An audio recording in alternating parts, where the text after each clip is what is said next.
Alors un exercice ici sur les engrenages.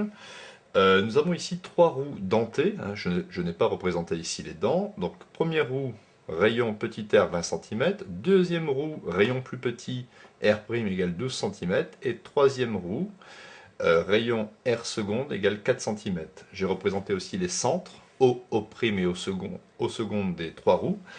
Alors, on sait que la roue numéro 2, hein, elle tourne à la vitesse angulaire ω2 de 600 tours par minute, hein, dans ce sens-ci. Donc, il va falloir ici trouver la vitesse angulaire de la première roue et la vitesse angulaire de la roue numéro 3. On suppose bien sûr que les roues dentées, hein, ne glissent pas l'une sur l'autre. Il n'y a pas de phénomène de glissement.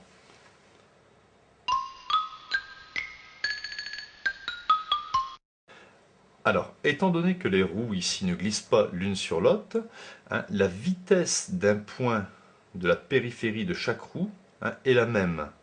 Hein. La vitesse ici tangentielle de ce point-ci correspondra exactement à la vitesse tangentielle de ce point-ci, ainsi qu'à la vitesse tangentielle de ce point-ci.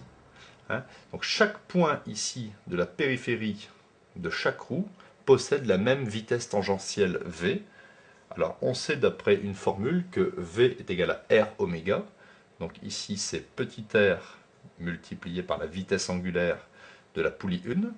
Ça sera aussi égal à petit r' de la vitesse angulaire ω2, et ça sera égal à petit r seconde multiplié par ω3.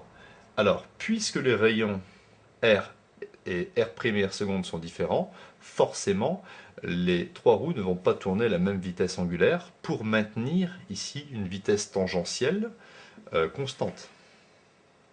Ainsi, ω1, si j'utilise cette relation-ci, c'est r' ω2 sur r. Je fais l'application numérique.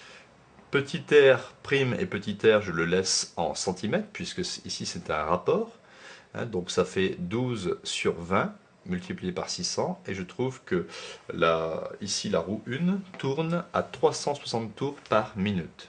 Juste une petite remarque, si cette roue tourne dans ce sens, hein, du fait des engrenages, ici la roue 1 tourne en sens contraire. Et la petite roue ici 3 tourne en sens contraire de la roue 2, c'est-à-dire ω3. Donc ω1 et ω3 tournent dans le même sens. Pour trouver ω3, donc on utilise cette relation mathématique. ω3 est égal à r' ω2 divisé par r seconde. R' c'est 12, r seconde c'est 4, et ω2 c'était 600 tours par minute. Je calcule. Et j'obtiens ω3 est égal à 1800 tours par minute. Donc la roue qui est la plus petite a une vitesse angulaire qui est la plus grande.